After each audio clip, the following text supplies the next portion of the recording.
Which Side Podcast is a proud member of the Which Side Media Collective. This week's show is sponsored by Dr. Lauren Corman. That name sounds familiar. Huh. Was that like... Why does that name sound so familiar? I don't know. Well, Doctor, you're my hero. Thank you.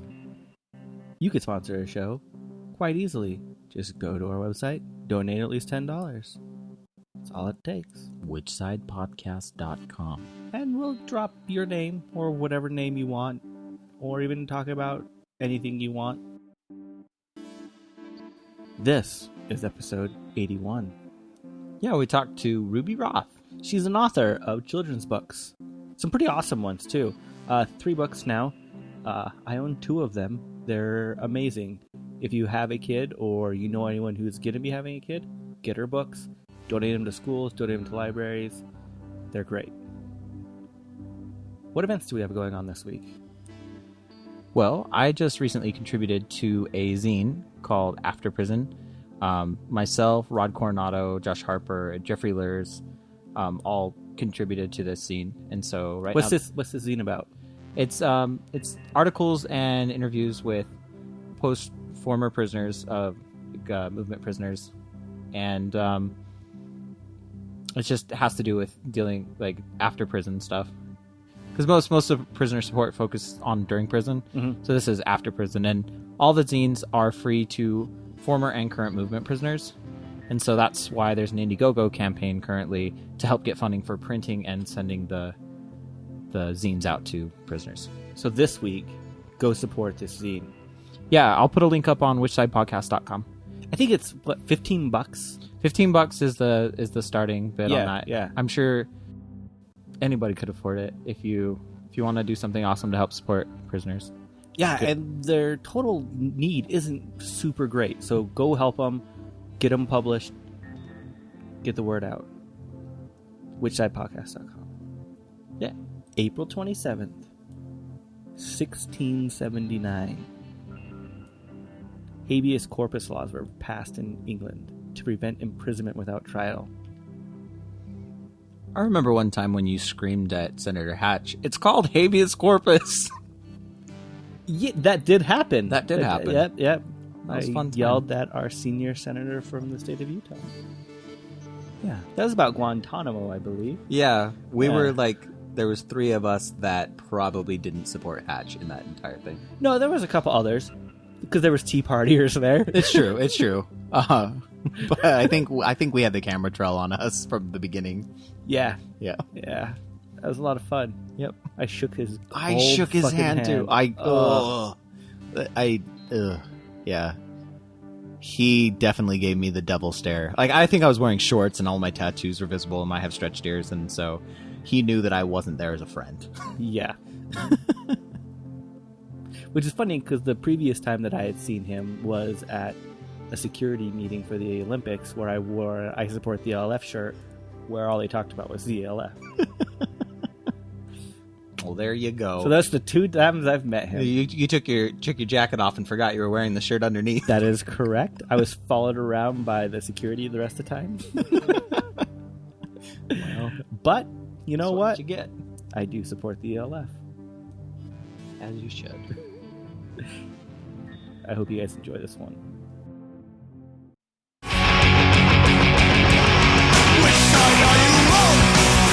Which side are you on? Which side are you on? Which side? Which side are you on? Which side are you on? Which side are you on? Which side are you on? Which side are you on?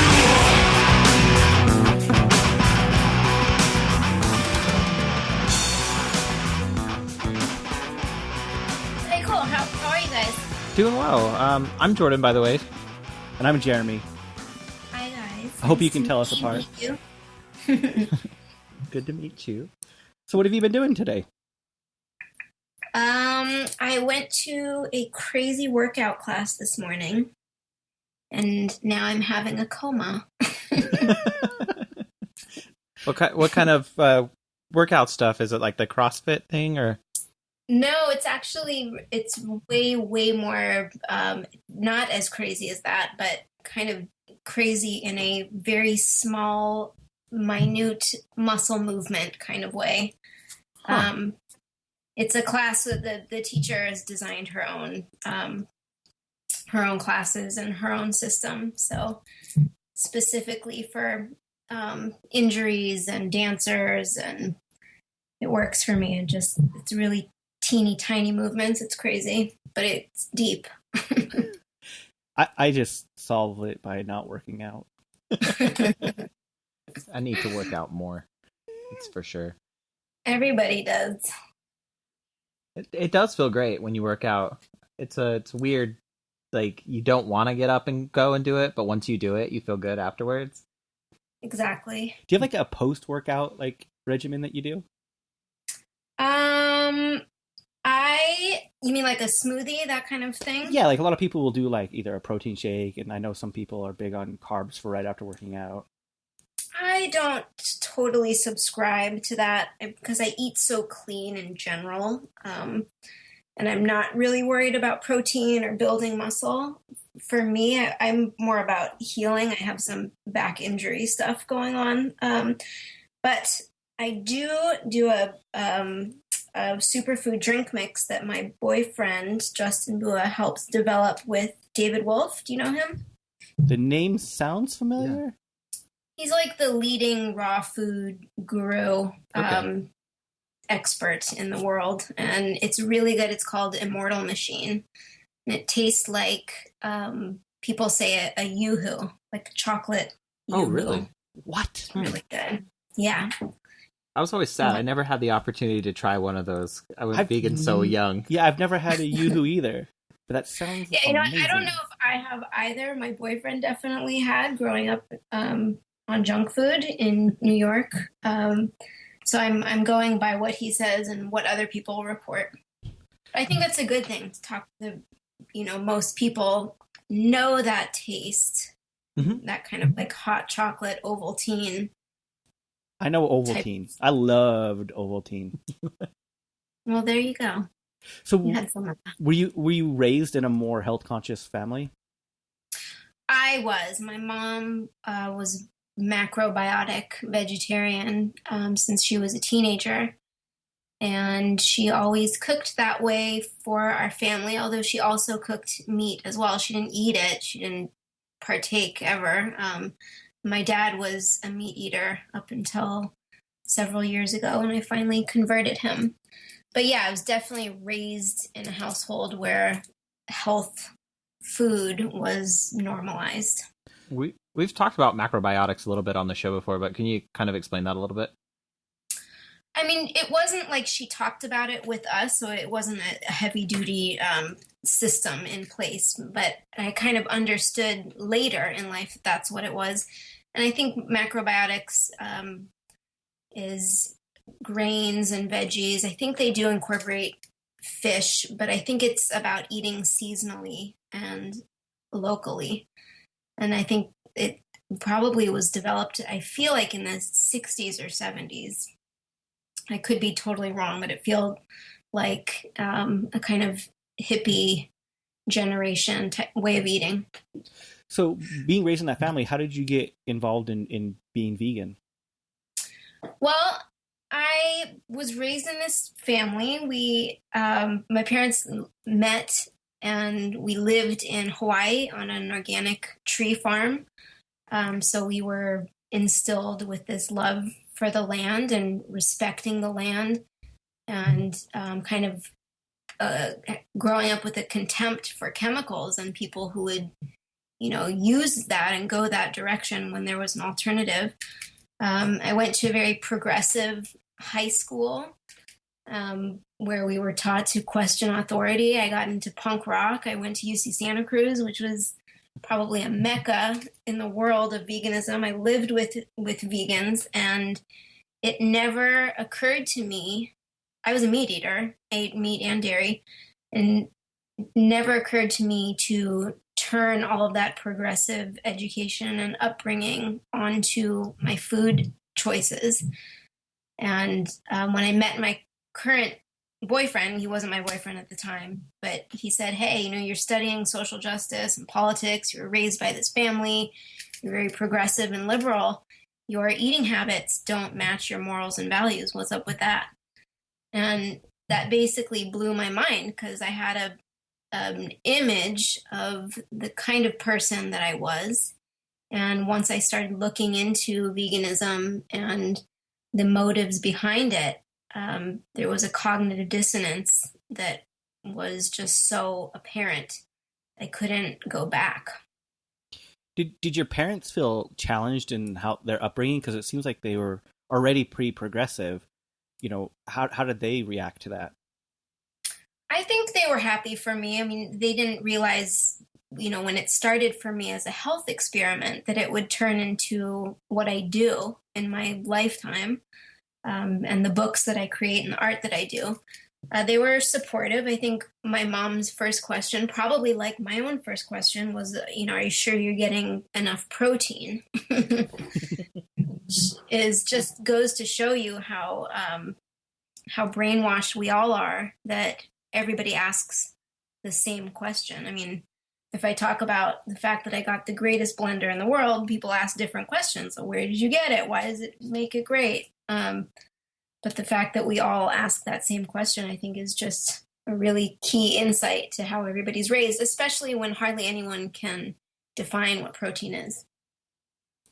Or where the context of that question even came from, because right.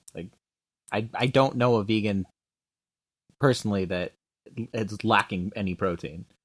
Right. I mean, does anyone worry about how much sugar they get or how much fat they get? Because those two things are important too, but nobody does, because we know that we get ample amounts in, eating a broad range of foods. I was going to say, I worry about getting too much sugar. Exactly. Or getting too fat. This is really gross, but I was at the optometrist the other day because my contacts were super cloudy and I couldn't get the cloudiness out. And I went in and he was like, have you been, do you eat a lot of meat, or your protein, these are protein deposits and they're really, maybe they're really high. I was like, I haven't eaten meat or dairy in over 10 years. He's like, huh.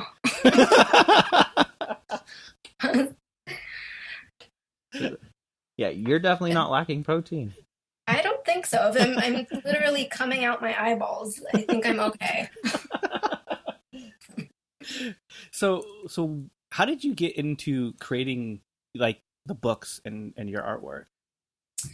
I think, it's if I start conceptually, where it began is in high school with that education of questioning authority and questioning information and academics. And I really started loving social justice and politics at that time.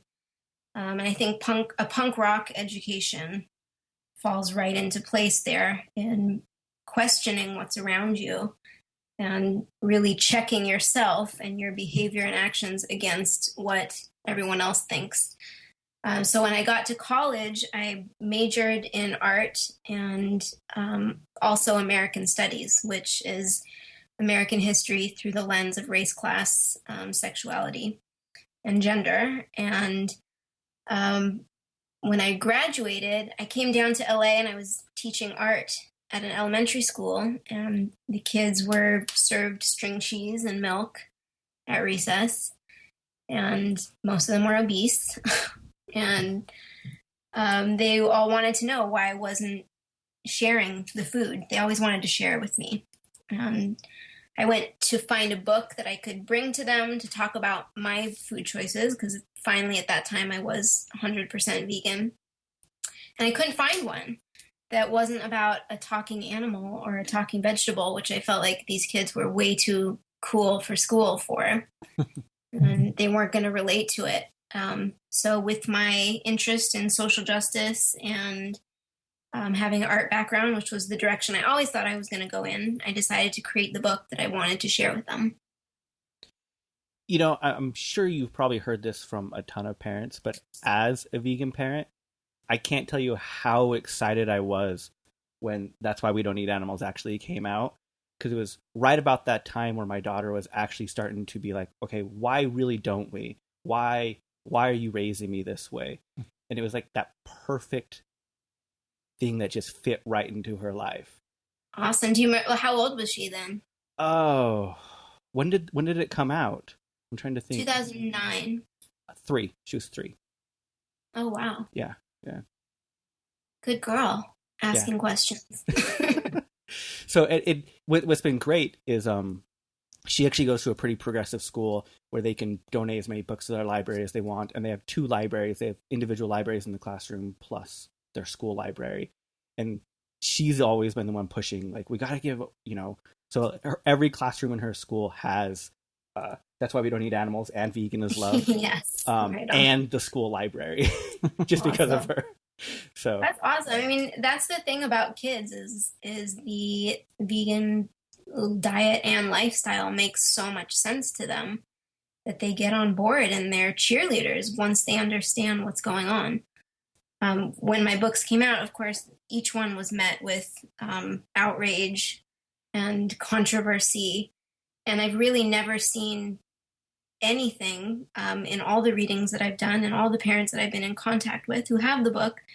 I've never seen a child upset by the content. Rather they're super diplomatic and insightful about receiving the information in that book. One of the only things that my daughter has ever said about it is she goes, sometimes it makes me sad, and I want to know what I can do to not be sad about, like, what happens. Well, I think that's super key, and for 2 reasons. One, I think that we shouldn't be afraid of being sad, whether we're kids or adults. And I think that was a lot of people's concern with this book. You're scaring kids, or you're making them upset. And I think that factory farming it's justifiable to be upset, and we should be upset about it. That's a normal human response to suffering, is to feel upset. I think that the key is to teach kids how to manage their feelings instead of avoid them in the first place. And second, I tried in these books to have an affirmation on every page or every other page about what kids can do to help. And one of my biggest mottos is, we don't have to fear anything. We have the power to change. And veganism itself is inherently a solution. That's the other thing with it. Like, even though it made her sad, she would always end, like, reading the books by, but I feel really good that I know I'm not doing this, and I know I'm not contributing. And so it was uplifting and encouraging at the same time. Thank you. Good. I'm glad she has that confidence, because that was another one of my visions of this book is, I know that a lot of times vegan kids are the only kids in their classroom eating that way. And it takes grit and some confidence and a sturdy kid to be in the minority. Have you had lots of kids reach out to you about the experiences with the books? Do you have any, like, that stand out in your mind? I have some really cute letters that were sent to me. One I keep right around here so I can see it all the time. He says, "You're the best author in the United States." So cute. And on the more serious tip, just having conversations with kids during the readings and after, you see their wheels turning and the hands go up. And I remember one 4th grade girl, she had been they were studying slavery in history class, and she said, "Factory farming reminds me of slavery." And of course, there's no such word in any of my books, but she was making this connection on her own. And I thought that was so moving, because God forbid you bring up slavery when you're talking about animals with people, they really freak out and think that you're completely out of line. But kids see it differently. How hard was it to write towards children with such a heavy material? It was hard. My first manuscript was like 4,000 words. And I was like, this is going to be a different kind of kids book. And the publisher, no, it's not. It's already different enough. So I wanted to explain everything when I first wrote it. And, you know, in all my drafts, I had so much research, and I wanted to include everything and just give kids everything that they were never going to find out until college, otherwise, if ever. But I decided in writing it and with editorial help that it wasn't my job to cover everything, but to provide a jumping off point for further discussion and further thinking and further questions. How did you begin to select which parts that you kept and which parts you had to leave behind? I really had to just cross out lines, and I took out the more violent, heavy information. I mean, none of it was ever written, you know, like the adult books about veganism or exposés. But I just tried to essentialize the information just enough, but without sugarcoating it. So it was a really, really delicate balance throughout the whole process. You know, sometimes the editor wanted to soften things, and sometimes I really fought for it because I felt like, you know, this point is really important for kids to know, and I feel like they can handle it. I've talked to kids about this subject, and other times, you know, there is poetry in there. I wanted to make it beautiful and heartfelt too.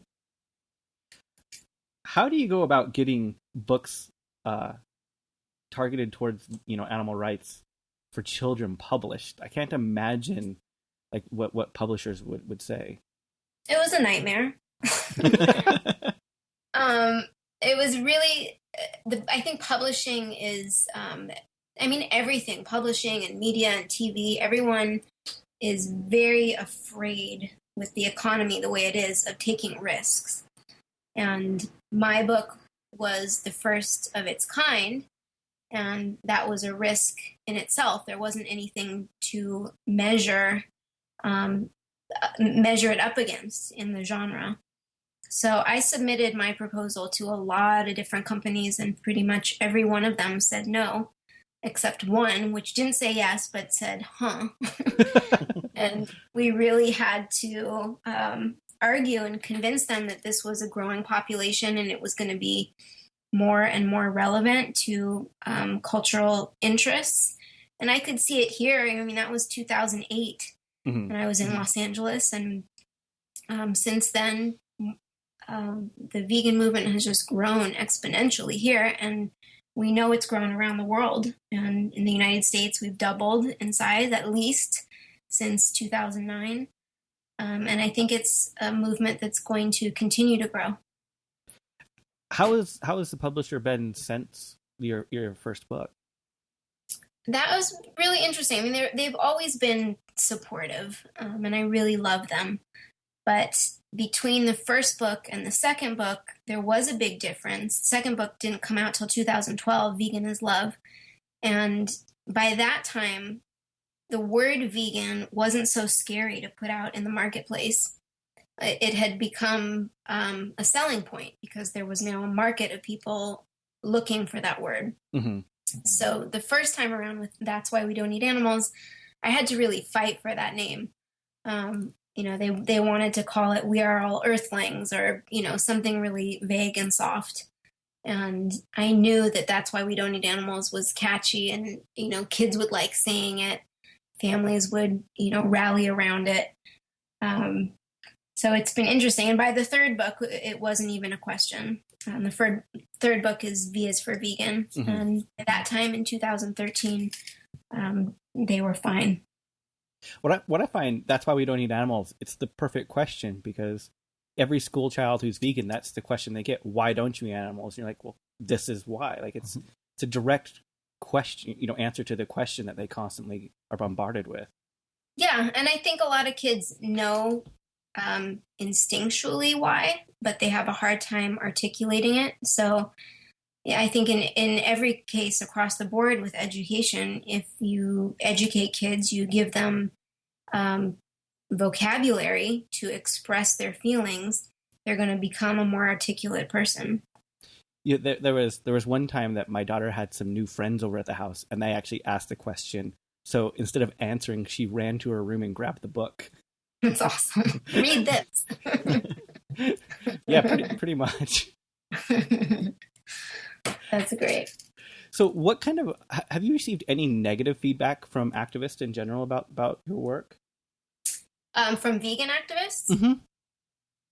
Yeah, I have. For the most part, everyone is supportive. And it's definitely found the people it was meant for in the world. But there are some activists for whom it wasn't, my first book wasn't vegan enough. They were upset at the word vegetarian included,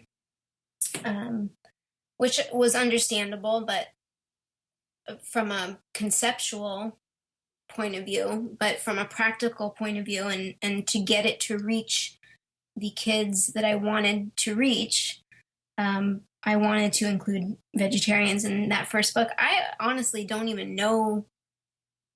I think I know one vegetarian, two vegetarians. Most all of the people who eliminate animals from their diet that I know eliminate animal products as well. Vegetarian almost seems old school now to me. So I feel like reaching those kids in the first place, you're planting seeds. You want to plant words and plant ideas. A lot of kids don't have the choice at all to begin with, because their parents aren't supportive, but now they know the word. I didn't know the definition of vegan when I was a kid. I don't think that word existed. And originally, vegetarian meant vegan. Right. So, I get it. I get the controversy from both sides. But essentially that book, the first book, was a vegan book anyway. I always took it that way. That's kind of shocking to me because I usually view myself as more of the crazy hardcore vegan kids, but I never took it that way at all. Thank you. Yeah, and I still get it. Last week I posted a little tidbit about Jennifer Lopez having gone vegan or plant-based from our point of view, and the hate that rained down because people were being very, very protective of the word vegan. She's not vegan, and she uses fur in her clothing lines, and I guess her she's got a cosmetic line. I don't know. I don't follow her. I just thought it was, a fun little pop sugar water cooler talk information to put out there. I didn't really think too much about it, and I assume, my following knows, that I'm not hailing her as a hero. We know the difference between health vegans and ethical vegans. For me personally, they're one and the same. I would never have thought to divide those two things had I not heard that from other people over the years. But once again, I was not vegan enough for people. That's always confused me, the not vegan enough aspect of things. Like, being vegan is a pretty strict definition. It's just this one specific thing. Like, why? I don't know. It perplexes me. I like studying words. I like being protective. I get it. I'm on the side of all those people who are being that way. But I also don't care why people go vegan. I'm just glad that they do. I'm glad anytime we get a boost in the media, and J-Lo was actually telling the media that she would encourage other people to give up animals and animal products entirely, which, I never heard Jay-Z or Beyonce say that.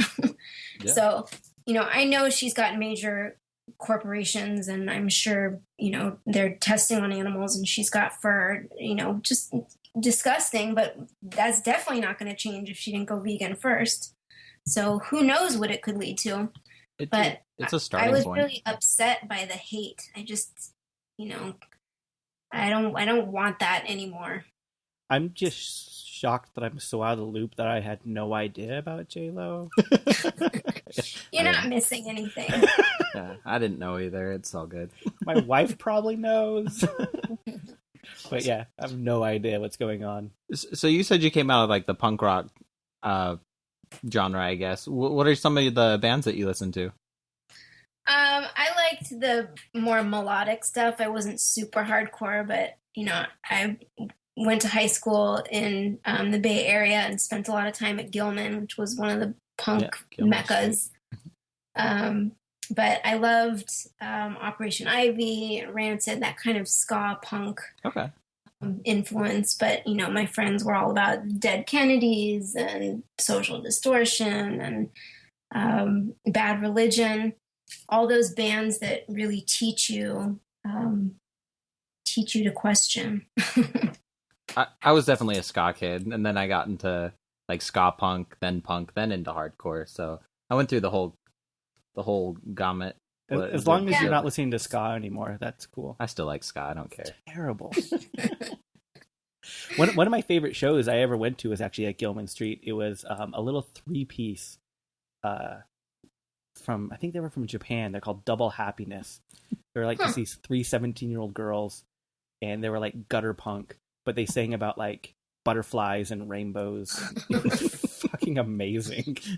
And were you up there just for fun? Did you go there just for Gilman? No, we were driving. We went to I don't know if you remember Michael's. Back in the day, it's like 2000. It was a 50s diner out in Berkeley. No, I don't know. We were driving through because what were we doing? We were doing something with animal rights. We were helping like 6 or 7 organizations over like a month period, and just driving through like a mini animal rights tour. Yeah. You just pop by. Just pop by. Yeah. I loved it. It was a historical place. I love how many people get into animal rights from punk rock. I think that the whole punk rock culture is just, it screams DIY and just do it, Totally. Yeah. I mean, I look at my punk rock friends that I looked up to when I was a kid, and I know now they're meat eaters and they've got kids and the kids are eating meat, and I just think like, they're already vegan at heart, all of them. They just don't know it yet. So do you ever get asked by parents like for advice on vegan parenting? Yeah, for sure. And I'm definitely going to be covering that more and more in my newsletter and on my blog. I like to take questions. What is some of the best advice you have for parents that are either transitioning or have been vegan?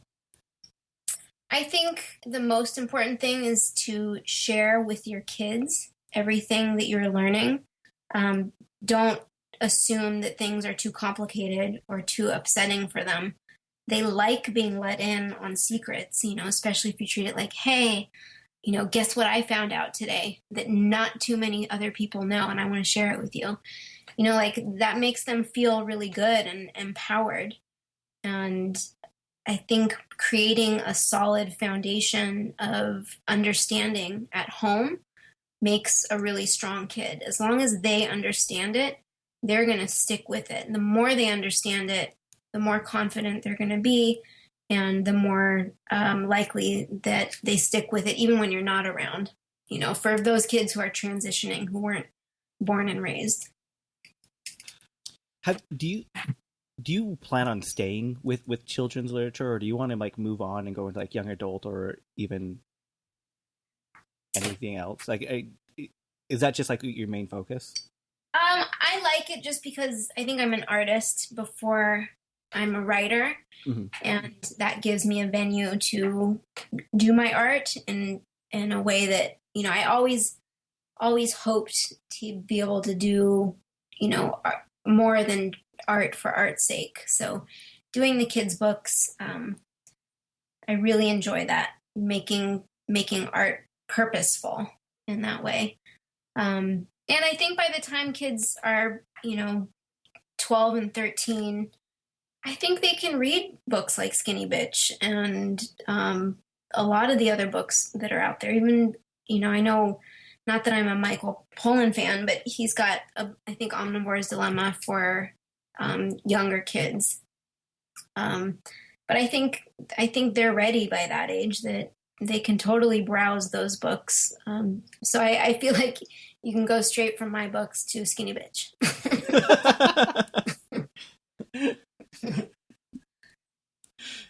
So, what's been like the biggest change you've seen in the animal rights community since you've been vegan? That's interesting. I've seen different waves. I'm part. It started as a health experiment for me, and I've always been interested in health, even though I think I didn't really know the extent of what that meant, or I knew a very superficial understanding of health. I've noticed that when I go to raw food conferences over the years, those have become a little bit less vegan in the animal rights sort of way. There's definitely some new raw animal products that are circulating. And then it used to be when I would go to the animal rights conferences, everything was soy and mock meats and a lot of processed alternative meat, which I'm personally not into. I think it's a good thing for people transitioning to get onto. And if they like it, then stay with that. But I personally tend toward more the raw food movement. So I've always found myself in between those two things. And I think I've seen both sides fluctuate. I think the animal rights movement is incorporating more health. And I've seen the raw movement go, up and down as the two extremes of, the vegan range. It's funny you say that because I am not vegan for health at all. Like, at all. I can't even stress how further away from health veganism is for me. But I'm getting old, which means I got to focus on health. So what kind of advice would you have for somebody like me? Like, I just don't give a shit about my health, but I know I should.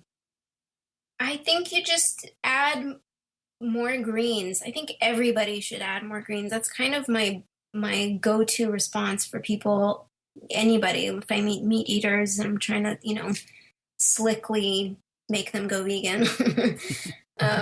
I think adding more deep greens to your diet makes such a difference. They're one of the most nutrient-dense foods that is accessible, everywhere, in every grocery store. I think that makes a huge difference. And, you crave what you eat. If you eat cotton candy, you're going to crave cotton candy. If you start eating avocados and olives and kale and Immortal Machine superfood drink mix, then that's what you're going to start craving. So you say you eat a pretty clean diet. What are some of the go-to meals that you make? Definitely lots of greens.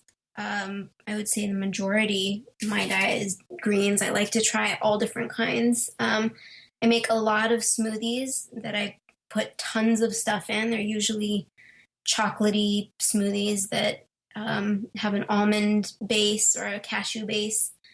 And I throw all kinds of herbal herbs, spirulina, and I really like that line, Health Force Nutritionals. I like everything they have, and I just throw everything in there, maca and medicinal mushroom powder mixes and dates and coconut waters, everything goes in there. So I do a lot of that. My stepdaughter and my boyfriend love soup, so I do a lot of soups for them. She loves shiitake mushrooms, all kinds of mushrooms, and we're lucky to have a booth at the farmer's market that's entirely mushrooms, exotic and normal. It's amazing. Sounds great. I love mushrooms. Yeah, they're amazing food to get into, especially if you're craving, that heavier feeling. I definitely recommend mushrooms for people. Portobello's, making giant, grilled portobello sandwiches. So good. That's my dinner tonight, by the way. That sounds great. Awesome. And then just always having a variety of nuts and seeds and seaweeds. I do a lot of avocados, and a lot of just fruits and veggies, cucumbers and carrots. Just having it around will get you to eat it. You buy it and you eat it. Except avocados. I cannot eat avocados for the life of me. Really? That's just because you have a problem. They're delicious. They're green and slimy. Why the hell would I want that in my mouth? They're Well, great. they say you taste something 10 times and you get used to it. So maybe you're a few times away. I've tasted them twice. You have 8 more to go. You just gotta get burritos with guacamole. Ugh. Just keep eating that. Ugh, I can't do it. So good. I cannot do it. And my daughter will eat them raw. Like she'll just cut it open and start eating an avocado. And I'm just like, that looks so gross. They're great raw. Yeah, I mean, I eat really boring and simple. I mean, I love it, but I'll eat a whole avocado, throw some spirulina and sea salt in there and just mash it up and eat it, or throw it into a sheet of nori. Is it good with spirulina? I've never tried it that way. I usually just put a tiny bit of salt on it.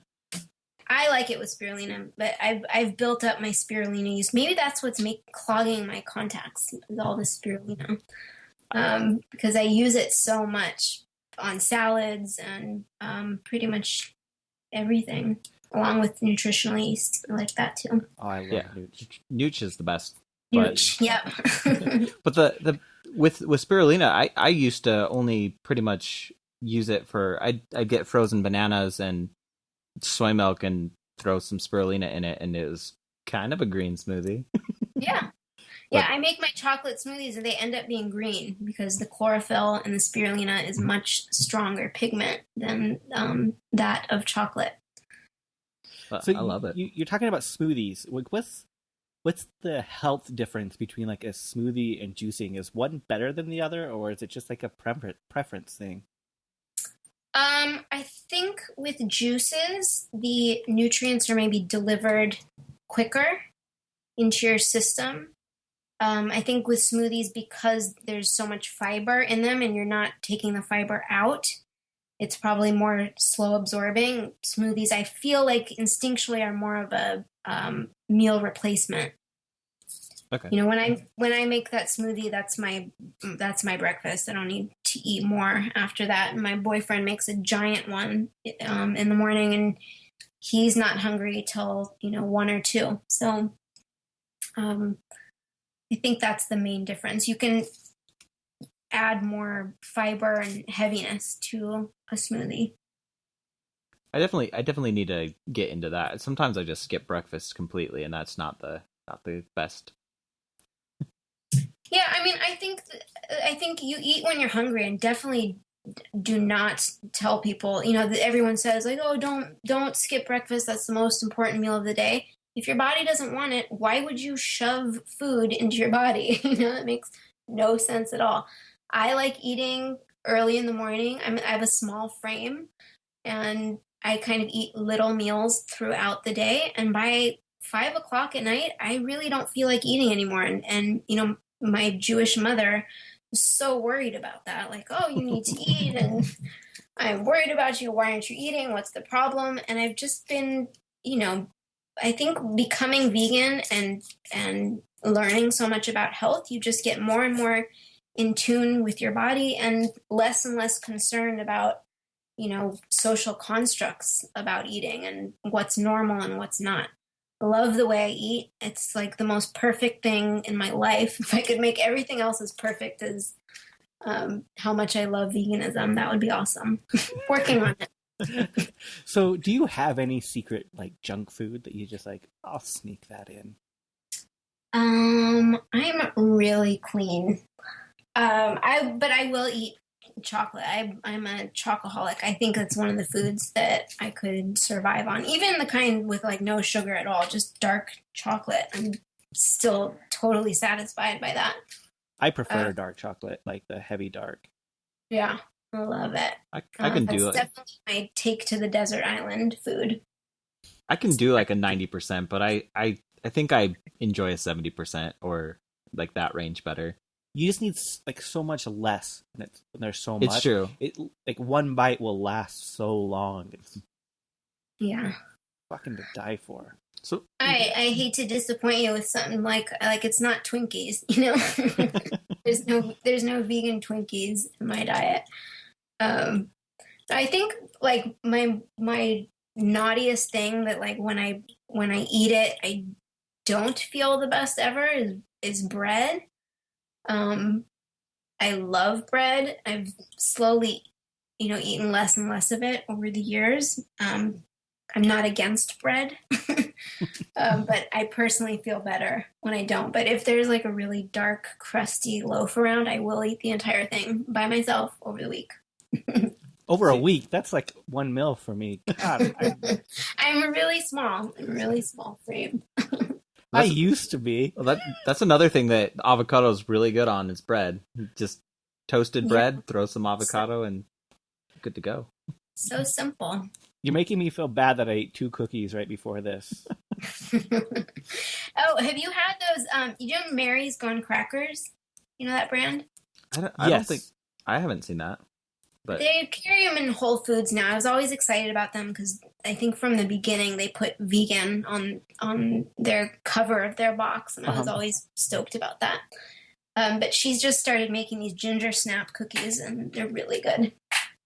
I love ginger snap cookies. So good. Yes. Ginger snaps are one of my favorite. Ginger snaps and ginger softies. They're great. Oh, there's more. And the mint chip coconut bliss. Do you know that brand? Ice cream? Ridiculous. See? So you do eat some. Yeah, it comes out. There's more and more. So what do you I'm sorry to keep it on food, but what do you usually snack on? My go-to is I always have raw almonds and cashews in the house. I like fruit, but a handful of nuts is kind of my go-to. If I'm going out, I got meetings, or I'm going to be out about on the town, I'll make a little trail mix thing to go along with me, and dates and cacao nibs and almonds and cashews and maybe goji berries in there, coconut shreds, that kind of a thing. See, that sounds great. And boring stuff too. Like I will, even though it's boring, I will, grab a whole cucumber and eat it with sea salt. And it seems really, some people are like, that's not food, but you feel so good after. It's like you filling yourself up, and I think it just starts to make sense in your body the more you do it. And simple for me is great. I need to get my wife to like cucumbers. She hates them. 10 times. Exactly. I'm going to follow that rule. I will try avocados 8 more times. But I'm so stubborn, I'll probably be like, fuck this every time. Fuck this. Just get a bowl of guacamole and some chips, and every bite is that what you're going to count as 10 times? Yes. That's a great idea. I think you got to almost treat it, and I tell this to parents with kids who say that their kids are very picky and won't eat anything. You kind of have to go back to baby food, almost like blended things and things that are really easy and simple on the palate. And I think avocado would be one of those things. But if you treat it like you're teaching a kid to like something, because taste is learned, it is 100% a learned phenomenon. You can train your taste buds to accept something. See, it's really funny that when you say, parents that have picky kids, I don't. And my daughter is way more health conscious than I am. I can't tell you how many times I'll be like, I'm going to have a cookie. And she's like, no, have a red pepper. And I'm like, no, I want a cookie. Like, was she born and raised vegan? Oh, yeah, from conception. So, yeah.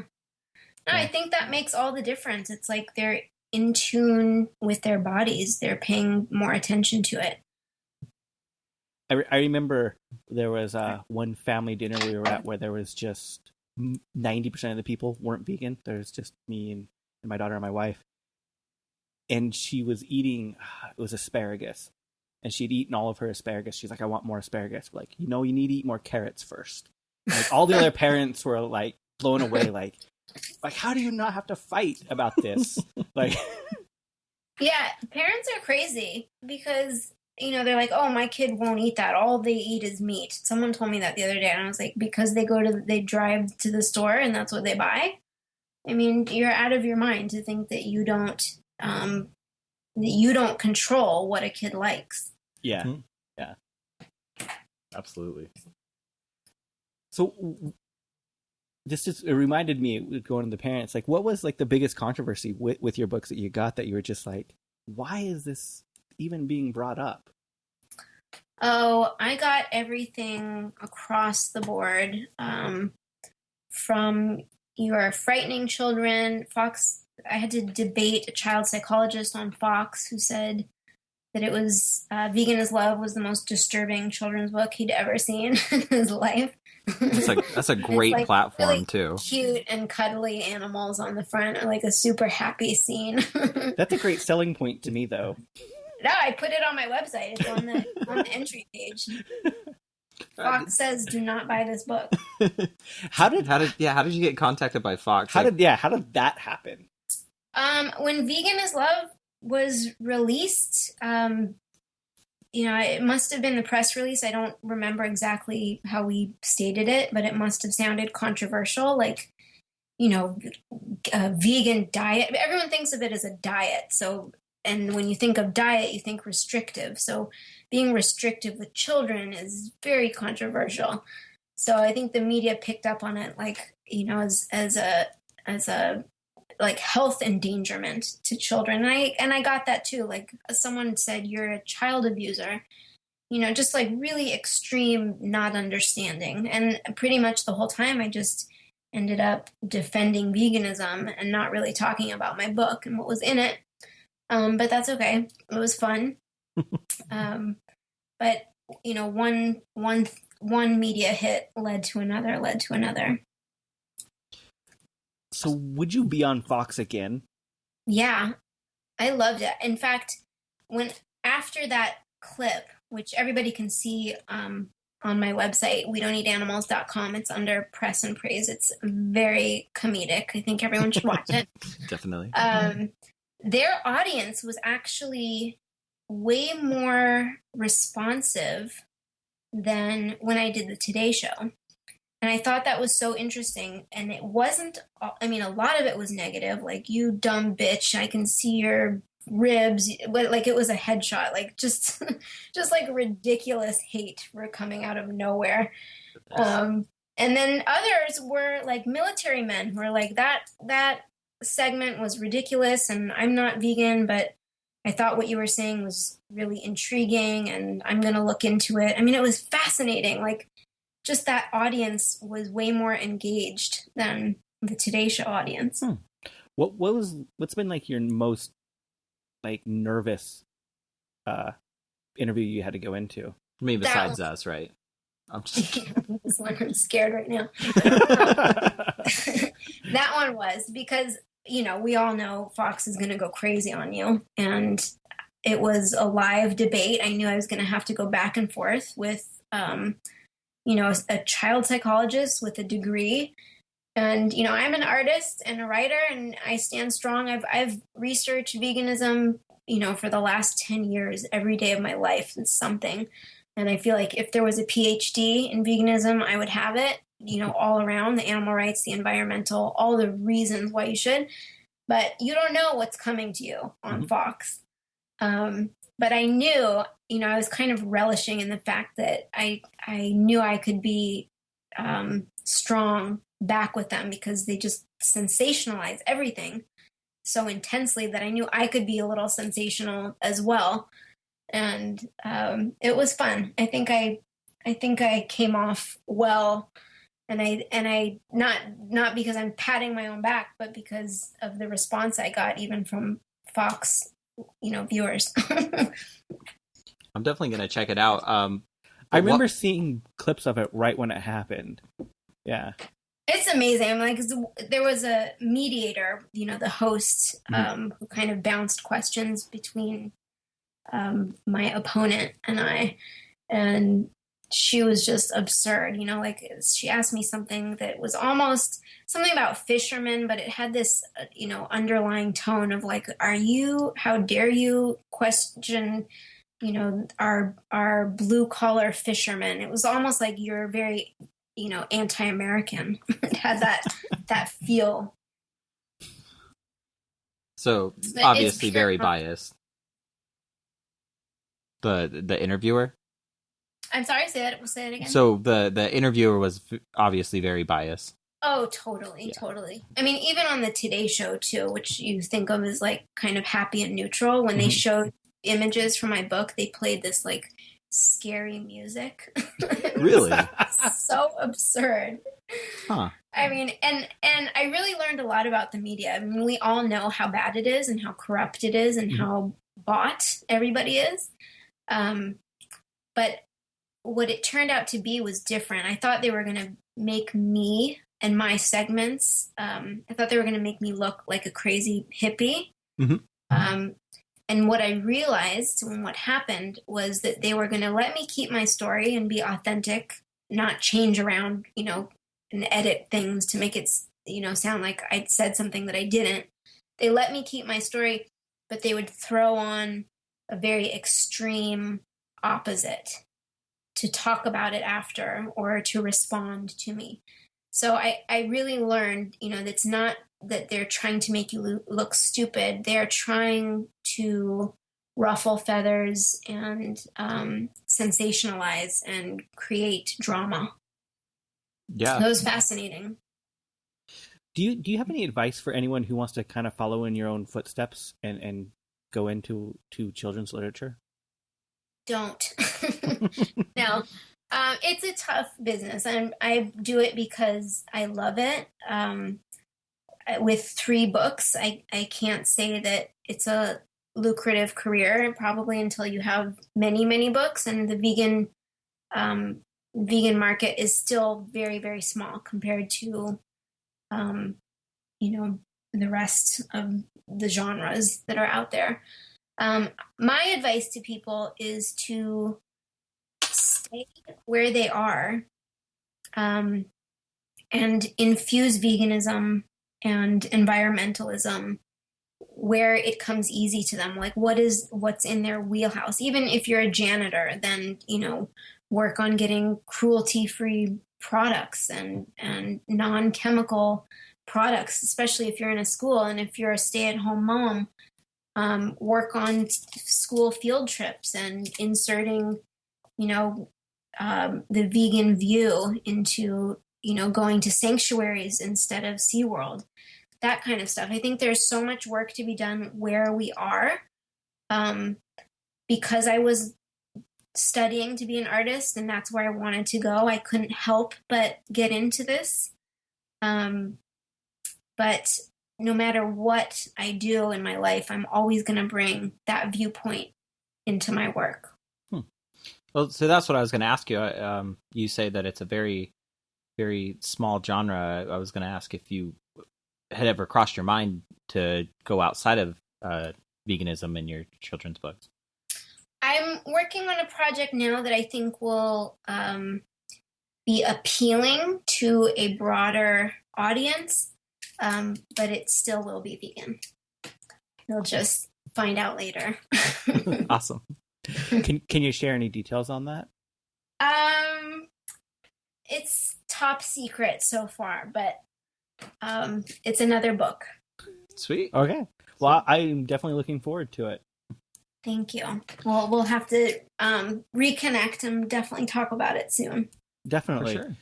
How can people get in contact with you and follow you and learn about your work? WeDon'tEatAnimals.com. And from there, you can join the Facebook page. It's a great community. There's 80,000 plus people on there who are very supportive and also very vocal about their views. So it's fun. And I've got Instagram. It's all on there. Twitter. And my newsletter, which I send out every other week-ish. and covering all topics about the philosophy and practice of a conscious and engaged life. Awesome. We end every interview saying fuck, shit, damn. Would you mind saying it for us this week? Fuck, shit, damn. Ah, that's sweet. Awesome. Thank you. You have a great night. I never get to say that on all my other interviews. You can say it as much as you want here. So if you want to say it a couple more times just to get it out, that's totally fine. I think that was satisfying. Okay. Awesome. Well, thank you so much. Thank you so much. Have a great night. Thank you, guys. Okay. See you. Bye-bye. Bye. This week you heard. Moby, Snowball, Right now you're listening to. Refuse. The Apollo space program was a hoax. So fucking good. It is. And as always, El Comandantes. which side are you on? iTunes. We're saying this every week. It's because you guys, we just need you to do it. Go to iTunes, rate and review us. It's that simple. Let us know that you did, and we'll hook you up. Even if you give us 4 stars, we'll still hook you up. If you give us 3 stars, I don't know. Maybe. We'll talk about it. We will. Yeah, probably. I mean, be honest. I mean, even if you gave us 1 star, I'd still be like, Whatever. fair enough. Jeremy, your voice sounds like shit. 1 star. Fair enough. I'm sorry, I can't change that. Have a membership. That's pretty much how that conversation would go. Always check for our social media. We always have different things that we might not talk about on the podcast. So And giveaways. yeah, we give shit away. So go to whichsidepodcast.com, click on the social tab, and connect. On the tweets and the Facebooks and the Instagrams and the Tumblers and, oh my god, On the Googles. Kinda. so much fucking social. Yeah, and that's it's which do you choose? All of them! We're not on Pinterest, so saved ya. Fuck shit down. Fuck shit down. Hi, everyone. This is Mari, the booker for Which Side Podcast. I just wanted to ask you to please let me know if there's anyone you can think of that you would like to hear as a guest in the podcast. Or if you want to be a guest yourself, just let me know. Write me to mari@whichsidepodcast.com. Bye. Which Side is produced by the Which Side Media Collective.